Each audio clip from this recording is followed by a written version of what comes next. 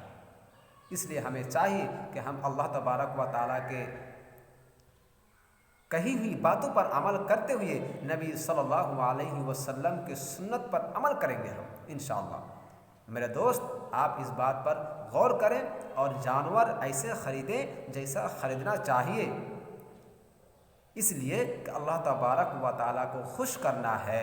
اسی کے ماتحت، اسی کے چلتے، اسی کو خوش کرنے کے لیے ہم قربانی کر رہے ہیں۔ اصل میں گوشت کھانا مقصد نہیں ہے، اصل میں قربانی کرنا مقصد ہونا چاہیے آپ کی۔ تب آپ ایک اچھے انسان، متقی، پرہیزگار اور زندہ دلی، قبر کی عذاب سے چھٹکارا پا سکتے ہیں۔ اس لیے میں آپ سے گزارش کروں گا کہ میرے قربانی کے جانور خریدیے تو ایسا جانور خریدیے جیسا خریدنا چاہیے، جیسے حدیث میں کہا اسی طرح خریدنا چاہیے۔ مجھے امید ہے کہ آپ کہی ہوئی باتوں پر آپ عمل کریں گے، اور اگلی ویڈیو میں ہم آپ سے بہت اہم بات اسی سلسلے میں رکھنا چاہتے ہیں کہ آپ اگر دل چاہے تو ویڈیو کو لال بٹن دبا کر سبسکرائب کرتے ہوئے بیل بجا سکتے ہیں اگر آپ کا دل چاہے۔ السلام علیکم ورحمۃ اللہ وبرکاتہ۔